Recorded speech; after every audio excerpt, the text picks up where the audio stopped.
Let's do No this. choking. I'm not choking. I'm just ready. You got a hairball? Well, I live with cats, so which is one of Maga's favorite ways to insult us. So it's like we're Okay. capable I of mean, love. don't even We're fucking like no. It's just like I'm sorry. roll. I'm capable of loving another mammal, and Don't you're not. even. What are you? I don't. You know that I don't. I don't know. You know It that I doesn't don't. seem like you don't. I That's choose my in battles. I my choose the you battles. know, Just because I Psych see something 101 doesn't mean. analysis. Well, just because I see something doesn't mean I respond to it. I can talk about it. I don't have to give it to them. They don't get that part of me. They never get It that sounds part of like me. you're giving it power because it's like No, I'm not. I'm just someone. commenting on it because it's a groupthink pathology with them. Yeah, It's a but I cult mean, wide they're just. phenomenon. There's nothing like in.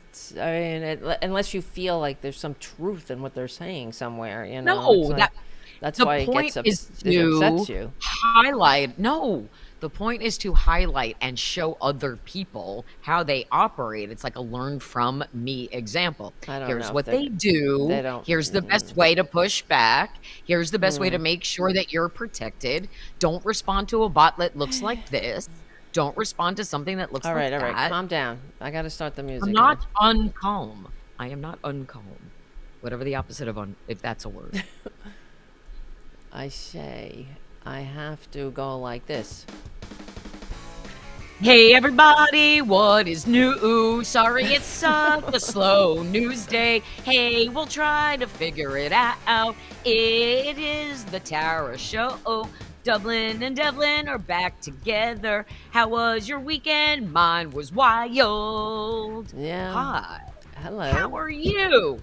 I'm all right. How are you? Are you?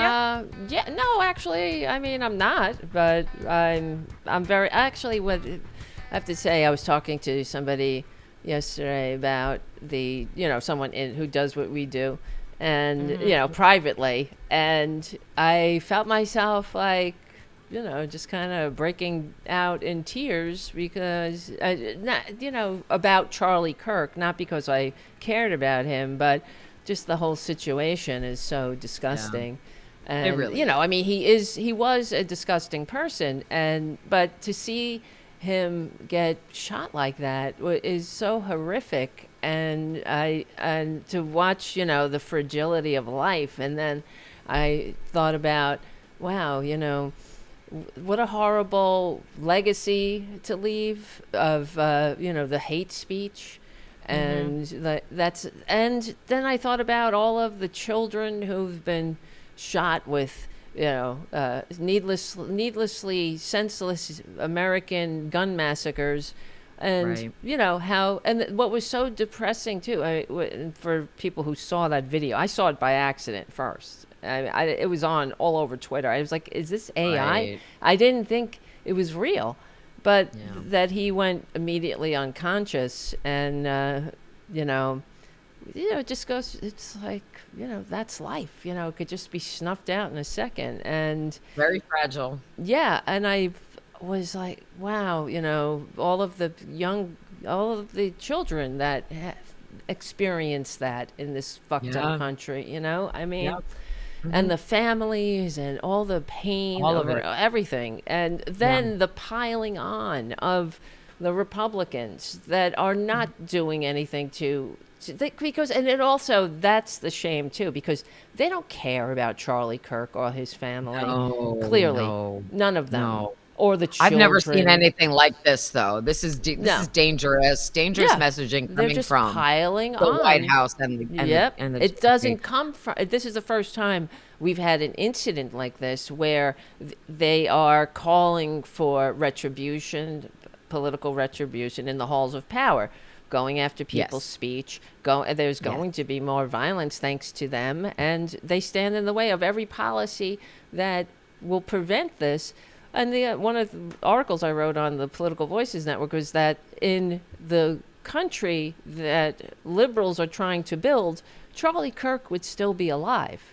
So, Absolutely. Absolutely. And exactly. we are going to talk about this more in depth with Dr. Geoff Grammer, who's going to be joining us momentarily. And it's just fortuitous that we had him booked for today before this all happened. Yes. And in the couple of minutes we have before he joins us, For those of you who are already in the chat and those of you who are going to watch this later, on the last time Devlin and I saw each other and Sherry Jacobus was with us on Thursday, we did not know who the shooter was, and we do now. We spent the entire weekend dealing with the fallout from that, and including I got harassing, threatening texts on Saturday morning. I woke up to phone calls and texts from numbers I did not know, harassing me and threatening me. If you want to pull that up real quick before Dr. Geoff joins us. It's my pinned tweet. It's my pinned thing on Blue Sky. I shared it on all my socials. And the reason I share it, not because I want attention, I need sympathy. It's not about me. This is how they are operating right now. They are collecting names of liberals, whether it is, I'm like, to me, I think I'm small potatoes compared to a lot of the other influencers. I'm sitting at about 108,000 followers. I don't have a million like Brooklyn Dad or JoJo or whatever.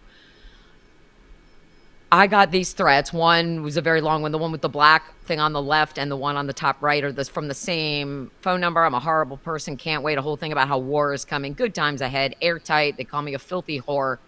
The next one is like, hi, you don't know me, but your name is on a list and I really want to help you. No, they don't. That's another way for them to try to get you to respond and say, I'm not. It says, are you in Portland, Oregon or Portland, Maine? You know where the fuck I am, okay? You know where I am. You specifically know because you're targeting me today. That's not a person who wants to help me. That is a person who's threatening me. That is how they get you. And it's so important that I share this and that everyone who sees this understands how they operate. That's how they get you. That's how they get you to respond to bots on Twitter. These murky threats. So I filed a real police report and I submitted a real complaint to the real local FBI field office and posted about it because it's incredibly important to see how they operate. Now, if you look at the engagement on this, even with my account being as suppressed as it is, 300 comments, all of them mostly are fake accounts, a couple of real MAGA accounts, none of them believing that this is real. All of them saying, I made this up to get attention, to further the left's narrative, blah, blah, blah. I am 56 years old. I have the tech skills of my own great-grandmother. I can't do this. I don't have a burner. I don't know how to do this. I can't make up phone numbers. People are like, oh, if it's real, show the phone numbers. Why? So you can accuse me of doing what they do? I'm not falling for that shit. I have nothing to prove to anyone. I am sharing this because it's dangerous. And this is getting worse. And I will tell you why. Because today, just before we joined each other, got a little gift from the universe is balance. Because while all of this hysteria is coming up and all of the Republicans are pushing this dangerous narrative, like Nancy Mace, like J.D. Vance, like Kash Patel, like Donald Trump, like the entire 5, except for Jessica Tarlov on Fox News this morning, Fox News verified that, yes, it is Donald Trump's signature on that letter in the Epstein birthday book. At the same time, Donald Trump also attacked a member of the media again today, a couple members of the media today. This is going to get worse, and we need to get ahead of this, and it is dangerous. And the reason I share it and the reason I don't hide and I don't delete my socials and I don't shut it all down is I'm a real person. This is my job, right? It's my job to report on this accurately. The mainstream media doesn't report on this, but they need to. It's incredibly important to see this because I do not want one more person to lose their life because of Donald Trump. Not a person who voted for him, not a person who didn't. I don't know how many different times I've said this, and I defy anybody to go through my Twitter account and find one tweet that celebrates Charlie Kirk's death because it doesn't exist. It doesn't matter. They're firing people for repeating Charlie Kirk's words, simply repeating them, violating our First Amendment rights. Yes, and because they don't want the Epstein files to get out is fucked. But it's not just. Obviously that's what the White House is doing. But the rest of the media, what's their skin in the game? What it is they're afraid. Scared. They're afraid of the maggots. They're afraid of Traitor Trump, and so they're buying into this hysteria. And they should be ashamed. This is worse than the McCarthy era because they're Worse You than can't Nixon. even say, first of all, there was a video because it's not. I mean, it's the same because it's coming from the halls of power, and I'm sure you saw Right. the video of that girl going dancing, saying, your homies, whatever, and she was kicked out of school, she was arrested. Now, I would never do anything like that. I think that's very stupid, immature, Taste. not nice. Yeah, and it's like, shut the fuck up and they just like leave people alone. But it's the same kind of stuff that the Westboro Baptist Church does at Yep. funerals, and So loving and Christ-like. they're not getting arrested. And No. how are you gonna? I mean, as much as you what happened to the old saying? I may not agree with what you say, but I will defend to the death your right to say it, right? Very, And very. That the is the doctor is First calling Amendment. in. Hello, doctor. All right, Hold everybody. on a We are second. gonna get Thank you for calling deeper. back, Doc. Yeah, thank you. Ooh, I'm sorry, I did the wrong thing in the email.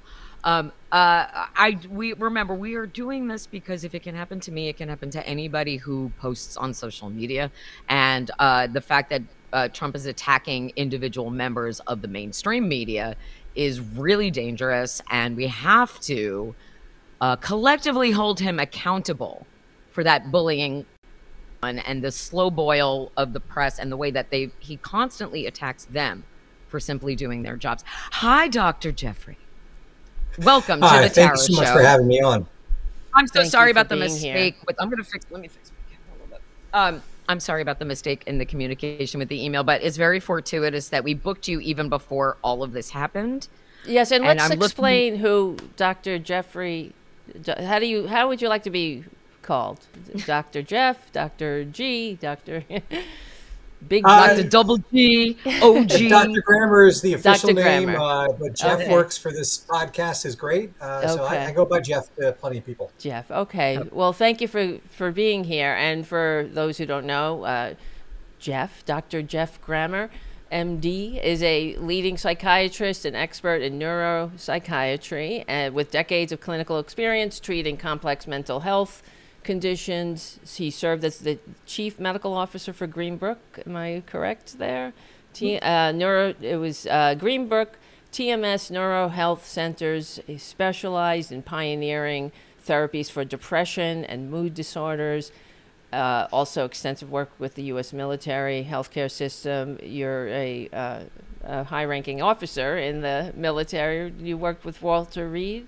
Am I correct here? Yeah, I I did a retired little from the military after 25 years in 2017. So I retired at the rank of a colonel. And I nice, deployed twice to Iraq and once to Afghanistan. wonderful. Well, this is and you have you specialize in PTSD and Mhm. helping soldiers overcome the trauma, which is I think we're all pretty much traumatized as Americans right now. I believe I've been saying this for years that we are the American people are suffering from a collective post-traumatic stress disorder, and all the traumas, the chaos, the pain, the division.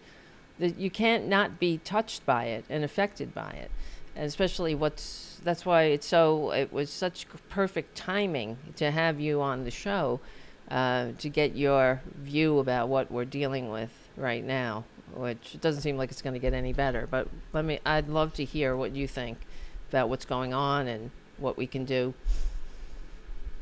Well, first, I was watching the live feed on YouTube, and I just want to say to Tara Dublin, I'm sorry that you've gotten these threats. They're Thank not you. okay. They're not appropriate. And I think you handled it very well, right? You reported to the authorities and you Mhm. stated it is not going to cause you to alter your behavior. And I That's think that's right. perfect because the people who do those threats are trying to create fear so that people engage in harm avoidance and withdraw from what they're advocating for. And that is not what this country is about, right? Mm-mm. We should be able to have an open dialogue of differing opinions without the fear of violence or Right. retribution.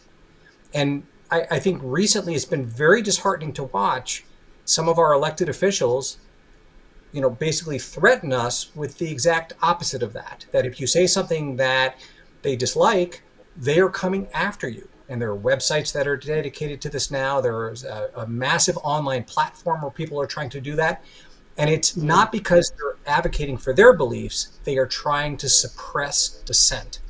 So everything you can do to not let that work, I think, is effective at continuing to advocate for the cause. Thank you. It's not an easy position to be in, and I have stated repeatedly, I'm nobody's whipping girl, and I'm nobody's scapegoat, and I'm nobody's dumping ground, and I'm very tired of watching them attacking the messenger without holding the perpetrator accountable at all. And it's repeatedly, when you show people the truth of who Donald Trump is and they refuse to accept it, I don't really know what to do with that sort of mentality. And on a day where we just learned Fox News has corroborated that it is his signature on that letter in the Epstein birthday book, and there will be people who continue to deny that. So I guess my first question to you is, how are we supposed to continue to move forward as a society when all of these people are denying the basic reality that the rest of us live in? It's a good question. And I think it's important to remember that the last election for president was decided by less than 2% of the vote. Right. So we don't need to necessarily convince the core 25% of voters that will be with Trump all the way to the edge of the cliff and beyond that they are wrong or that they've been misled, though in my opinion, they often have been, right, misled. But we're trying to get those people that don't necessarily follow politics as closely, the people who are listening to the kind of chorus of conversation occurring and trying to glean some sort of conclusion from that. And we've got to be able to break through to those folks to say, in the case of the Epstein birthday letter, this absolutely was written by him. This was something that was turned over by the Epstein estate. It was in his possession at the time of his death. And when Congress asked for it, it was given to them. And in reading through the letter, I would encourage anyone who hasn't looked at it to actually read the letter and look at it.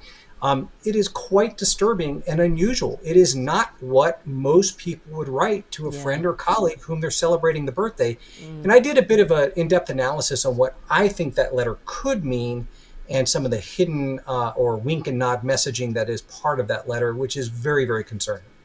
What did you conclude? Can you share? Absolutely. So, I think a few things. There is an objectification of women in the letter. The figure that was drawn of this underdeveloped female was lacking a head and an arms or legs, Very right? weird. So it's down to the core anatomy of sexual utility to the artist. In addition, the signature in the pubic area indicates or could indicate this idea of possession. I am signing off that you belong to me. And this is a bit of a theme, I think, in some of the more extreme sort of Trumpian MAGA movement, this idea of entitlement. And in this case, it's this entitlement for the female figure.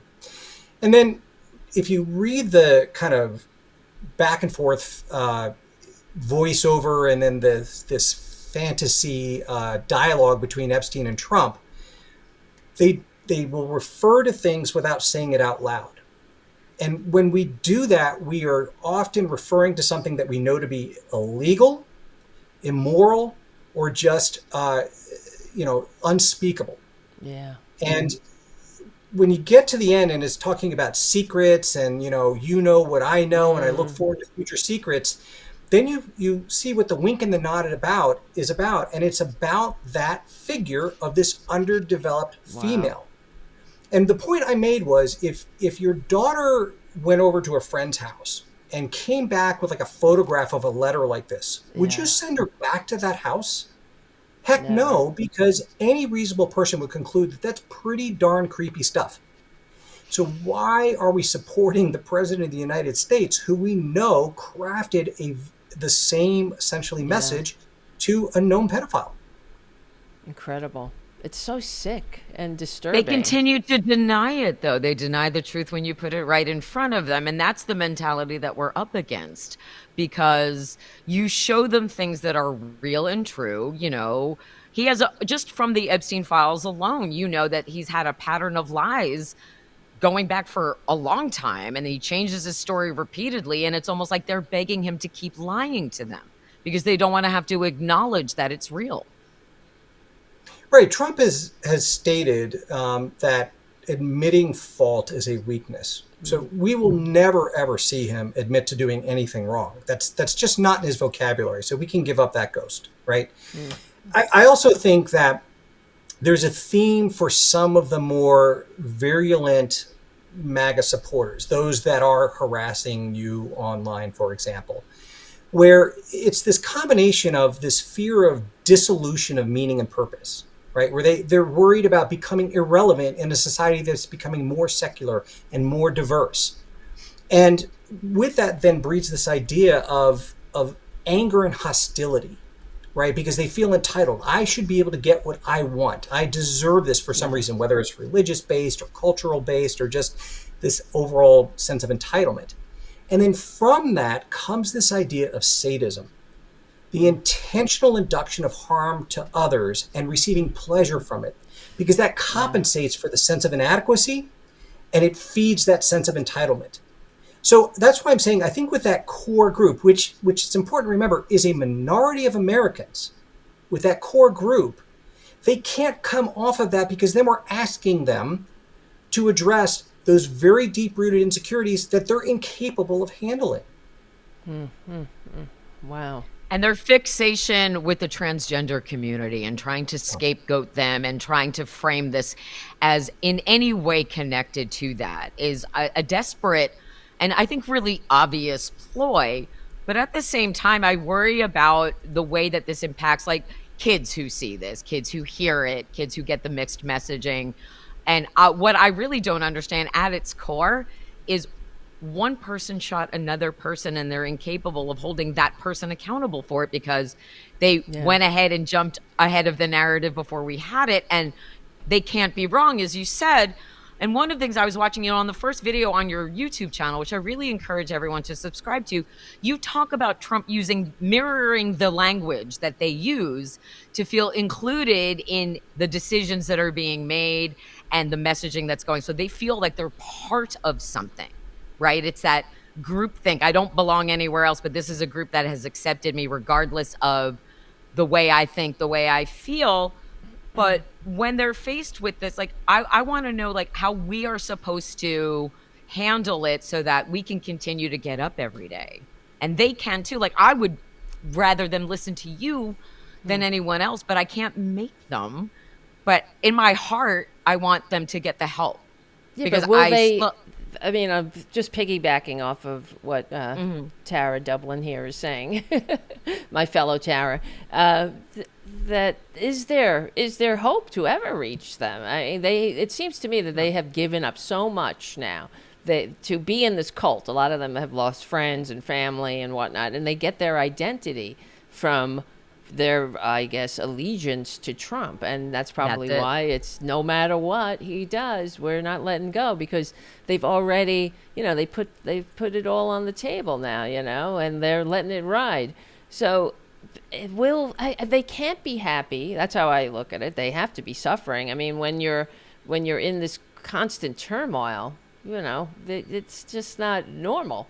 But I mean, is there any hope for ever, reaching them? And even with the Epstein letter, will it ever break through? What's your prognosis for reaching them? Is there a hope? That's, I guess, my question. I think for some, right? And we don't need to bring everyone back to team reality. We just need some. And I think one strategy is two parts of this, so bear with me just a sec. Sure. One strategy is to help those folks see how Donald Trump and his policies are negatively affecting their life. So, for example, soybean farmers have lost all exportation of their crop to China, which has been fiscally devastating. Yeah, I wrote an article about this, and they're all begging for Joe Biden's grants now to come back. Yeah, they're all asking their Republican representatives to reinstate the grants. But please continue. Thank you. But here comes the sort of psychological trick to this is the tendency towards paranoia, conspiracy, and suspiciousness is something that Trump has capitalized Right. on and tends to attract people that may be predisposed to that. So Right. one way to kind of use that against them in a jujitsu type move or using their own momentum is to begin to help them realize that they are being conned Right. by their Wow. spokesperson. They are the ones Yeah. being misled. And they need to wise up because that is not the person who is fairly advocating for them. Yeah. It's funny because, Donald Trump has talked about, and some of his surrogates have talked about, people celebrating the illegal and unjust killing of Charlie Kirk. Nobody is celebrating that No. more than Donald Trump. That's right. He was gleeful at the opportunity to use this to force oppression against anyone who dissents from his beliefs or That's agendas right. or goals. So helping him realize, like, listen, every elected official I saw on the Democratic side denounced the killing unequivocally. Yep. Every single one, including Presidents Obama and President Biden. Yep. So, but the ones that seem to be leaning into this with this joy are Donald Trump and J.D. Vance Yeah. and Stephen Miller. So if you truly care about the right to free speech, Donald Trump is not your free speech guy. He's not protecting that. He's using this as a vehicle to suppress free speech. And it's important that we help him realize that he's doing the exact opposite of what you think he may be doing. He is fooling them, and they're smarter than that. Right. I've tried that tactic, I will tell you, because I spend a lot of time engaging. And I know when the accounts are fake, and I don't waste my time on the noisemakers as much as I do try to go after the lawmakers, because they're the ones who are going to impact our daily lives. And I just ask a lot of why questions. And that's my nature. It makes me a natural interviewer. I just have a natural curiosity about what makes people tick. And so I say, why do you let him keep lying to you about the Epstein files? I don't say he's been lying to you all along, even though he has, because they don't want to believe that. Go look back at the timeline of lies just about this. Remember when they were dancing with the binders full of redactions? Remember when he said that there was a list, but she says there's not a list? Remember when he said it was Democrats, but it was a hoax? But Jeffrey Epstein stole Virginia Giuffre from him. He has lied to you and all they come back with is, shut up, libturd. And so, from that, I'm like, okay, bye, have fun. I tried. It's not my fault that Donald Trump has been lying to you. And so their misplaced aggression is also an issue, because what they are is really, they're angry at him and they're putting it on me. They're putting it on liberals. It's not our fault. It's misplaced aggression. And I understand that intellectually, but it doesn't mean that it doesn't bother me when I get a text saying, we know where you live, and Yeah. so after a while, I'm not giving up on telling the truth. But there is a point where I'm like, okay, well, I'm holding up a mirror to you and you're ignoring that what you're seeing is yourself. There's really not more I can do after that, right? No. Right, and some will. Like I said, they'll follow him all the way off the cliff. Right, there's Right. nothing we can do. But we only have to win a few hearts and minds. So Right. so it's important to kind of keep it up, because some ways we plant those seeds, and down the road something else happens, and down the road something else happens, and they finally say, "I'm not doing this." And I'm going to use the most unlikely figure for this, Nick Fuentes. Right, Yeah. he used to support Donald Trump. Right, and he is called now Trump 2.0 an absolute disaster.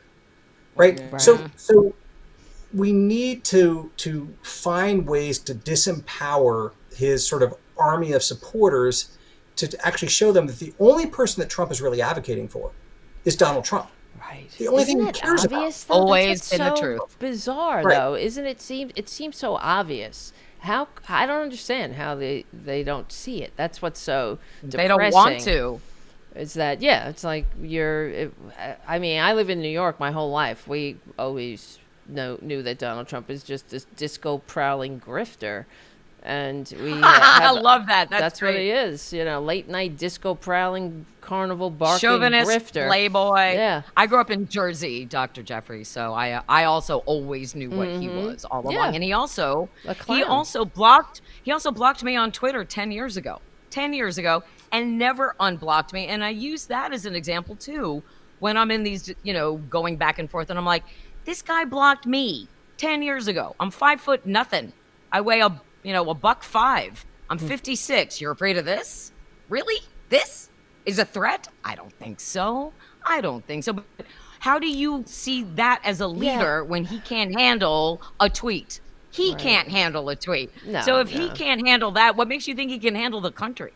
Well, He that's can't. that's the thing, though. I mean, this is the thing about liberals, and I always say that we don't hate them, and that's why when I'm listening to to Trump and JD Vance, really foment hate and violence against left wingers, the loony left. I mean, well, they never point out who they're talking about. Of course, it's just this collective, punishment is going to come down on us. But the fact is, we're trying to make sure that they don't have to needlessly die without health care. We want to get them health care. We want to make sure they have living wages. Like, that's what we're advocating for. And what are they advocating for? I mean, they're advocating for us to be completely suppressed and annihilated at this point. That's what it feels like to me. I've never seen it so, I've never felt so threatened, really, in the political environment. For real, and even last time. So Yeah, I think that term "they" is Right. not an accident, right? Because True. at this point, it's pretty clear that the shooter was not whom, and I hate to use this kind of phrase, but whom Donald Trump and his surrogates were hoping it was going to be, Right. right? That's So clear. by saying the word "they," what you're allowing is for someone then to fill in the gap of that identity with Right. their enemy. And Trump has been working on this tribalism of us Yes. versus them, all or none thinking.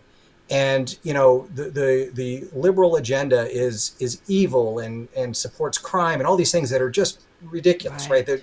The merits of, like, hey, we want people to be healthy, we want Right. civil rights, we want people to be able to vote. Like, these are not extremist ideas, right? But when they say "they," that is absolutely manipulative to try to tap into that anger. And you got to hand it to the MAGA movement. They have been cultivating this for years, right? The red cap is Yeah. an instant sort of identity, and it's kind of like the Nazi swastika on the arm. Like, these are Totally. things for people to say. You're in my tribe. You're in my group. We Yes. belong. And anyone who doesn't wear this is outside and other, Right. and they're capitalizing on that. So we have to deprogram these people, and that's going to take time. I also think, we can definitely be better at messaging, right? Because we're not only working against Trump, but we're working against external adversaries who are doing the bots and trying to continue to foment The division within the billionaires. U.S. Yeah. Yeah, exactly. And Russia, for sure. Yes. Russia, we see China. fine. Absolutely. Yep. But I think the Democratic Party needs to start really pushing up a much more unified messaging. Yes. Where it's sort of one voice. Like, instead of having Governor Newsom do his thing and JD Pritzker do their thing, and they're great, by the way. I think they're finally breaking through with a different style. But every day we should be having a press conference where Pete Buttigieg or someone who's Hi. equally charismatic stands up. Yep. Yeah. You know No, why? because that's you know what why you're Dublin's here? been saying for years about Months. Democratic. Well, since. But do you know why you're actually here? You're actually here because of Sherry Jacobus, who introduced me to you, because Sherry Jacobus and I have been pushing this idea from almost the time he was inaugurated. Like, I started doing it, and then I saw she was doing it. She was advocating for Pete Buttigieg. I was like, no, it can't be anyone who's probably gonna run for office, and it can't be anybody who already has a job in Congress. It needs to be someone, a press secretary. It needs to be its own standalone job every single day. After Caroline finishes lying to the press can then move over to the Capitol, because they're not going to let him set up in the White House, and they have a Democratic press briefing, and the press will show up for that because it'll give them red meat to throw to the MAGA if they're from the right. And if they're the left, if they're just the general press, they're like, oh, truth, how I've missed you. And Sherry is someone who could stand there and take on someone from Fox, because she's been a Republican strategist.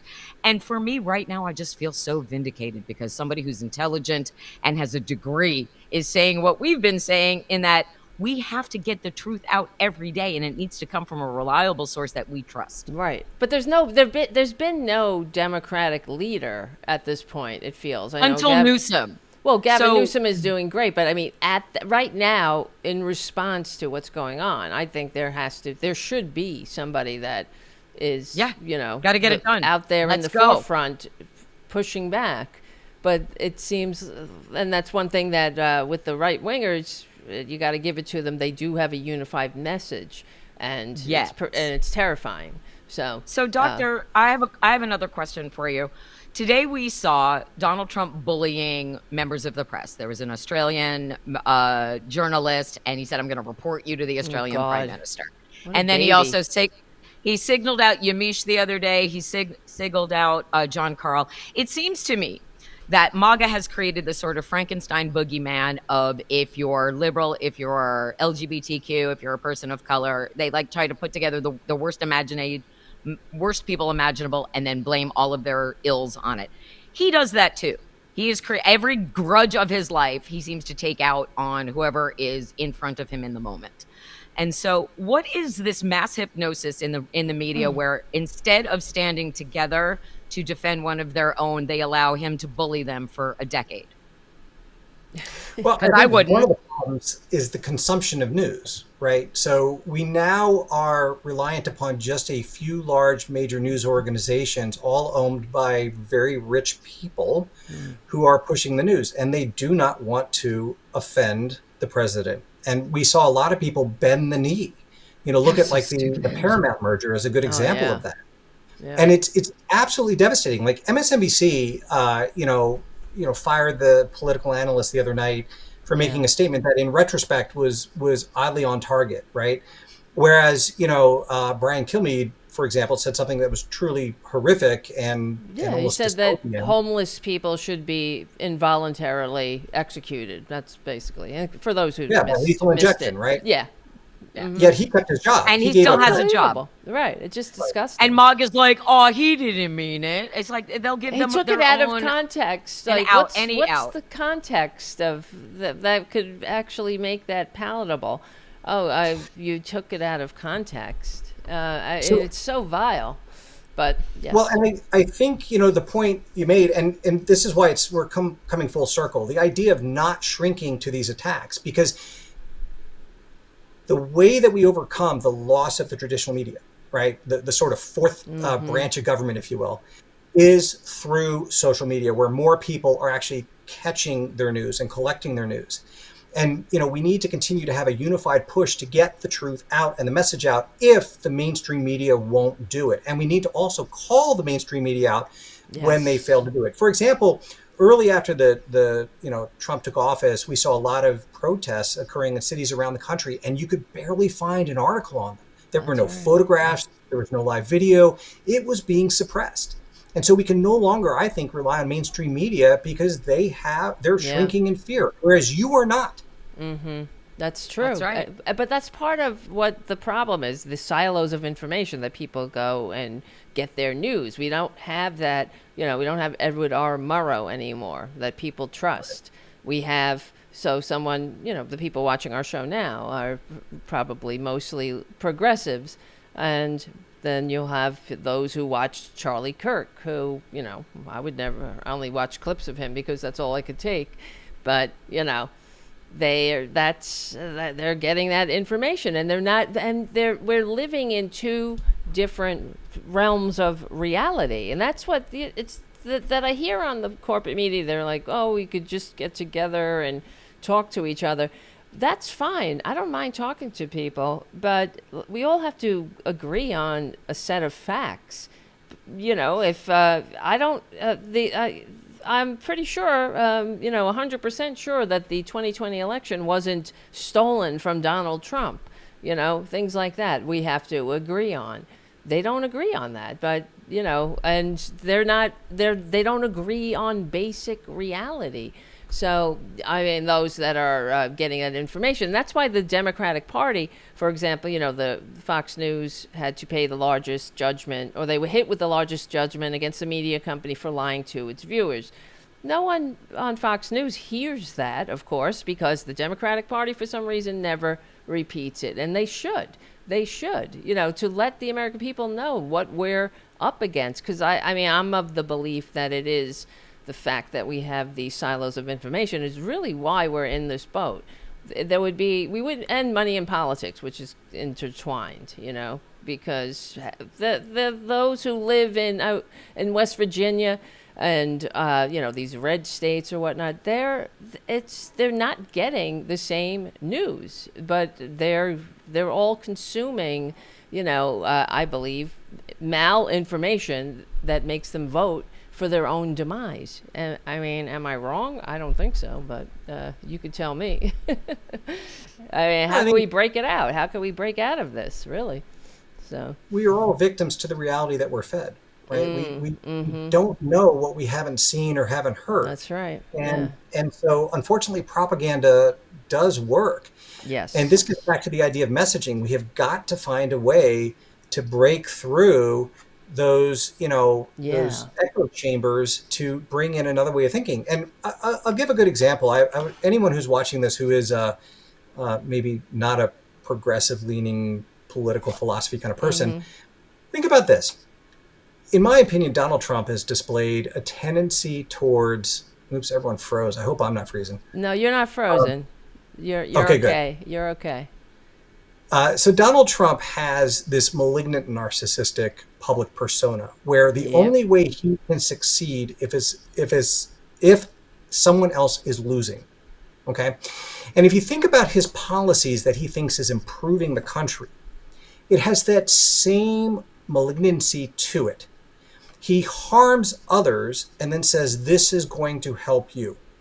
The cruel, immigration policies that he has. It's harming people in unnecessarily cruel ways. And yet somehow that's going to improve everyday Americans. Or, coming after you and jailing people who think differently is some way going to make the country safer by getting rid of extremism. I cannot think of off the top of my head a policy that just brings about goodwill and hope to rise, sort of the tide rising all ships. That's not the way he works. Nope. So in some ways, we've got to find a way to show people, like, even if you get past the words that he's saying, what we call content, look at the process by which he's doing this. And is that really what you want the country to be about? Even if you don't agree with, say, my viewpoints or someone else's, how do you want to get to your end state? Is it through suffering and cruelty, or is it through improving the lives of the people that you care about, which hopefully should be everyone? You know think. what? Yeah, and another thing that I have found really interesting about him, he's a 5-time draft dodging coward who openly hates our military. Tax cheating, draft dodging. We haven't seen his taxes. Yeah, but the hostility towards our military because he's jealous of their real bravery, because he's a coward. I get all of that. Well, he's never served anything in his life but himself. He intentionally is making our military less safe around the world and domestically by using the National Guard in this way. Yep.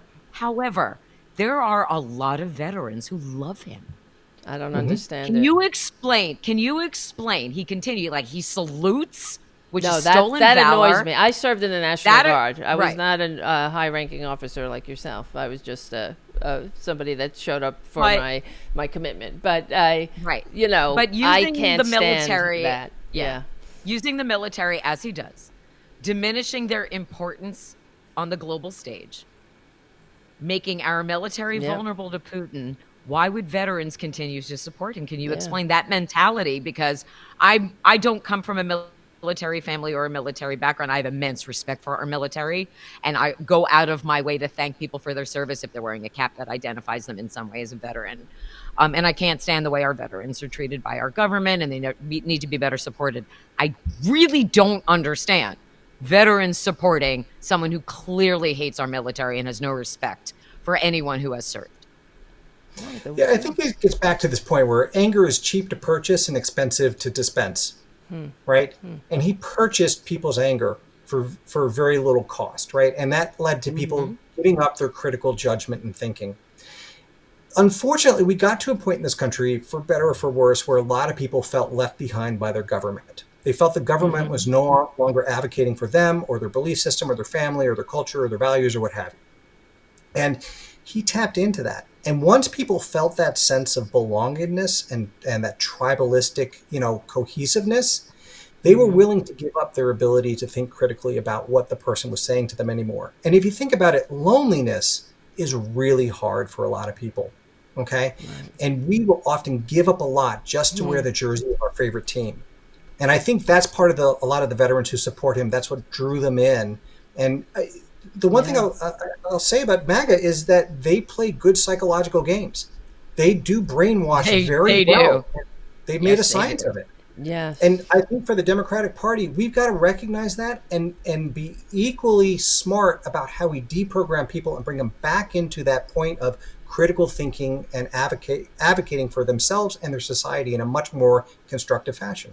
Right. But I think it goes down back that it does go back to being propagandized. That they're getting this message, and then when you're hanging out with people that are, agreeing with it, and a lot of people aren't paying attention to politics, but oh well, my uncle likes MAGA, and I guess I do. You don't want to be the person, the contrarian, and I think that there's a lot of social contagion to the MAGA movement. And because the fact is, Trump and the Republicans are horrible for veterans, and they're horrible for the military. And even now, the way they're abusing the National Guard, I know if I was still active in service, I would be pissed off. I know that others feel the same. You're being used as a pawn. You're ripping me from my, your civilian life, not for anything good. You're not there to help your community. And it's really a lot of negativity there. He's fomenting negativity against the National Guard. That's how I look at it. And it would really be offensive to me. But, I am a liberal. I've always been one, whether I was in uniform or not. But the fact is that the Republicans are horrible for the military. They're cutting veterans benefits, cutting veterans access to everything, and the way that he dismisses, even when he said the traumatic brain injuries, that there was money going for traumatic brain injuries, and he said, it's just a headache. He dismissed the cutting of these benefits. They just got a headache. And the other things that he does with when he was deploying, he would even with these deployments now, he's doing it at 28-day cycles, so you don't get the full benefits of having a 90-day cycle or a 30-day cycle, And he did it last time. He deployed some National Guard. I don't remember the exact circumstance, but he cut their service off at 89 days, so they wouldn't qualify for VA benefits.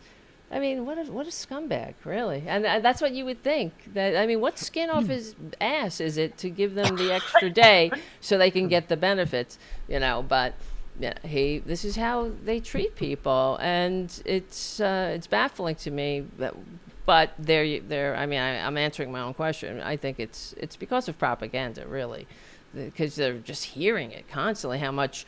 But the other thing, sorry to filibuster here, but come January, it's going to get worse for the people in the red states. As you know, the subsidies for the ACA have been cut.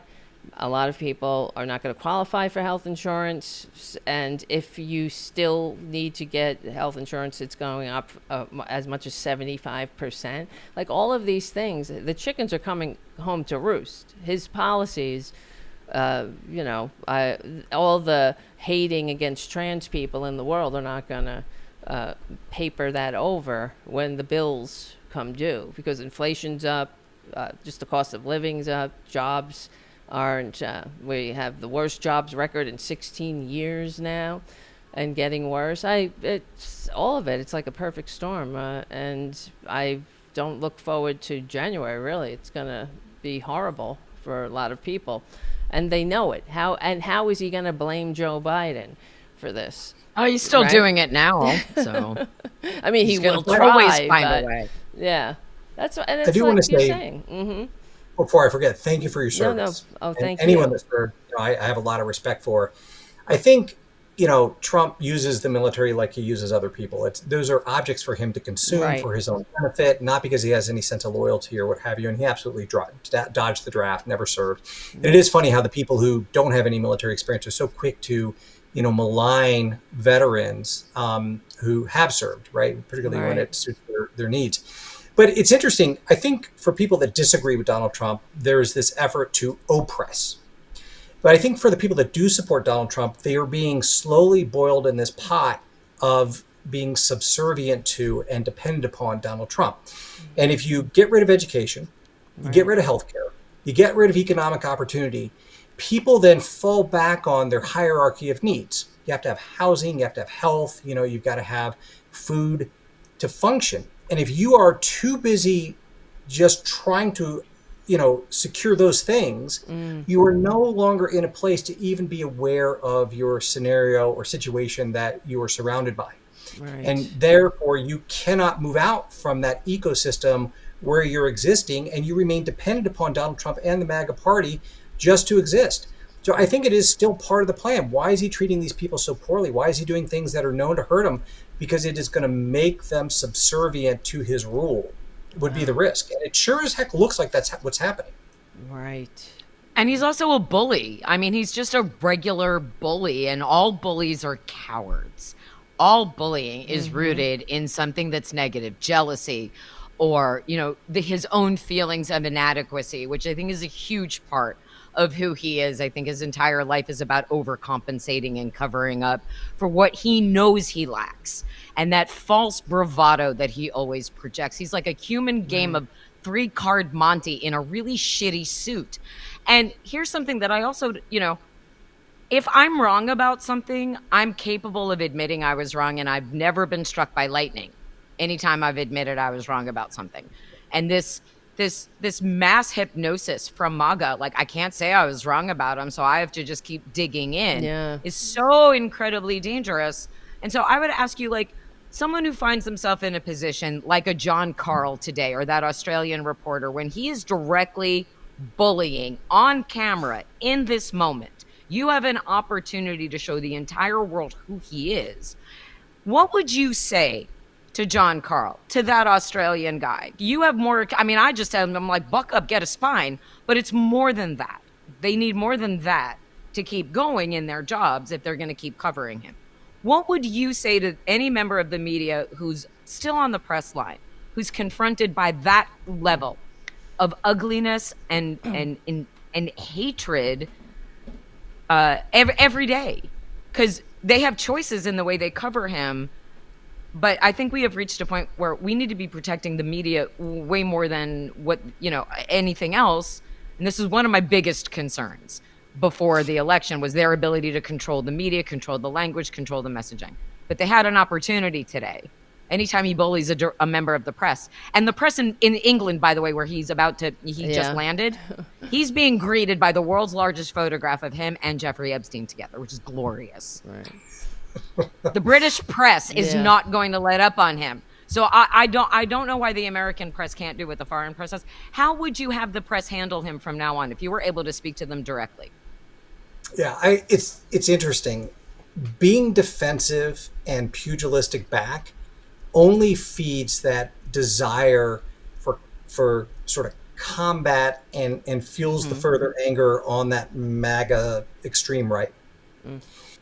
If we start changing the narrative to do exactly what you just said, to show that that kind of behavior by Donald Trump is pitiful, and in some ways we feel sorry that he is so inadequate and so fragile that he can't even hear questions about his job that might challenge his belief system. And boy, how sad it is that this is where we are with our president right now. If only he had more strength and courage to be able to engage in those kind of discussions. So if we begin to actually communicate that as a weakness, rather than him being a bully, for example, Yeah. then I think we begin to show his followers that he is not the strong man that he wishes he were. No, not at That's all. right. I mean, they see him with Putin too. It's so disgraceful when you're seeing them together. He's such a supplicant to this, right? Exactly right. He He's looks so like a little child, right? Right. He's He's so a fanboy. Oh, Holding up God. his poster. Look what Daddy sent me. The way he Right. clapped when when Putin landed in Alaska, and he's like, "Daddy's here, Daddy's here," like a child. And that's another thing that I really, in the last few minutes that we have with you, I want to talk about his deep-seated daddy issues, because that's another reason why we're here. Daddy didn't love him. Mommy didn't love him either, right? That's pretty clear. They gave him very negative role modeling. They taught him to be a racist. They taught him to malign others who weren't wealthy like them. They taught him to other the others and all of that. His father was a sociopath, according to Mary Trump. Right. Just, and Mary Trump also, in your milieu. So I want to talk about his deep-seated daddy issues, because I think the MAGA cult people have those same daddy issues in that he felt abandoned by their daddy. Maybe they felt abandoned by their daddy, which is why he first sought his daddy in Roy Cohn, because he paid attention. Roy Cohn preyed on his vulnerability and his obvious need for a daddy. And then Putin recognized that was also something lacking in him and exploited that.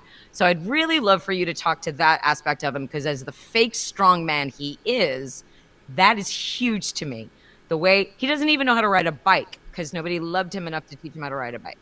I want you to talk about, like, what we're living in is really his grudge against the entire world for his whole life. Right. So obviously I can't analyze Donald Trump, the person, because of that whole thing. Like, I haven't examined him and his public persona. I will say people how they appear in public are often very different than how they appear in private. Right. But let's think at least his public character that he puts out there for the press. We can go off of that and what people like that might be. And you're exactly right. Our worldview is somewhat formed, actually to a large degree, by our relationship with our parents. And it's everything from birth, like how quickly we're changed when we're wet, how quickly we're fed. That sort of tells us, is the world going to be a place that's kind and caring and nurturing, or is it going to be a place that's cruel and cold and leaves me to my own? Yeah. Our idea of right and wrong are often formed at two stages, one around age 5 and then again early adolescence. And if there's an absence of a sense of right or wrong, where we're punished somewhat inconsistently or not based upon any kind of rules that make sense, then we're apt to develop this kind of idea that, hey, I cannot trust that the world operates with any set of rules that I can follow, or there's no moral compass. Likewise, if we're injured in early adolescence, then we're likely to develop a sense of anger and suspiciousness towards others. So as we get older, what happens is we begin to see the world as a threat, everyone in the world as a threat. And the only way that we know to combat that threat is an aggressive posture back to try to dominate and control. So whether that affects Donald Trump or not, I think each individual listener can kind of come to their own conclusion. But that is a phenomenon we see in people who have a history similar to what Donald Trump has professed to have and behaves in the way that Donald Trump behaves. Yeah, I think it's fascinating to be able to unpack the why of somebody. And for me, it's like, I don't have to like it, but it helps me to understand them and why they behave the way they do. And it helps me be able to measure my reaction, right? I can temper my reaction then, and I can decide how much of that I let in, because I recognize, oh, that's a broken person, and they're broken because of this, this, and this. And I recognize a lot of those patterns of his behavior, because his behavior, very similar to my own father's behavior. If Donald Trump drove a truck in New Jersey in the 70s and 80s, that's my dad. And I don't have a relationship with him because as an adult, I chose to remove that toxicity from my life. And so when I saw it coming out in Trump in 2015, I was like, no, I'm not having another abuser in my life. Nope. Which is how I got blocked. So moving forward as a nation, like collectively, we need to figure out how we handle this mass PTSD, which is how we started our conversation. So I would like you to share with everybody here in our chat and who might be watching this going forward, how can we find you? How can we continue to get wisdom from you? And also, how much do you charge per hour for a private session? And I'm asking that for myself. So I need you. There you go. Yeah, so I'm easily searchable for clinical care, but in today's climate, I'll let folks kind of know how to find me there. Yeah, there you go. Twitter, Dr. Geoff Grammer. I had to start over. I was Jeffrey Grammer back when I was running for U.S. Congress, and I unfortunately got locked out of my account and was unable to recoup it. So wow. we started from scratch, but we're growing and we're getting there. And then Substack, again, if you search Dr. Geoff Grammer, I show up there. Blue Sky is Jeffrey Grammer, and YouTube is Dr. Jeffrey Grammer. Yes. So Everybody it's should open to subscribe. Grammar to I'll allow put it this. in the links in the YouTube description. Awesome. Yeah, It is. We're gonna have you back because Well, this thank is you. going to be. We'll see what we can do. But what we want to have you back because this is an ongoing conversation, and Yeah. maintaining your mental health is a daily thing. It's a daily thing to nurture your mental health, and I think it's really important for us. We have this very privileged platform um, where we can share and help people get through this time. And that's what I think our biggest responsibility is right now as members of the independent media. We're the only ones telling the truth. And we're also the only ones who are like, hey, we don't want anybody dying or killing each other. So maybe we can all Yeah. figure out a way to get along somehow like we used to without killing each other. Wow. So having you come back to help us kind of like collectively reset and have being able to move forward forward without all of this like feeling of oppression on us, I think will help our collective national mindset as well, and maybe we can get through this time of PTSD. Thank you so much, Thank you, Dr. Doc. Geoff Grammer. Thank you, Jim, for being the best moderator. Please follow all of us on our socials. If you can kick down some super chats or sign up for a paid Substack. Remember, we're the only ones out here who are telling you the truth right now. Support each other, support us, and we will see you on Thursday. Same tower time, same tower All channel. right. See you soon. Thanks, Doctor. Don't hang up yet.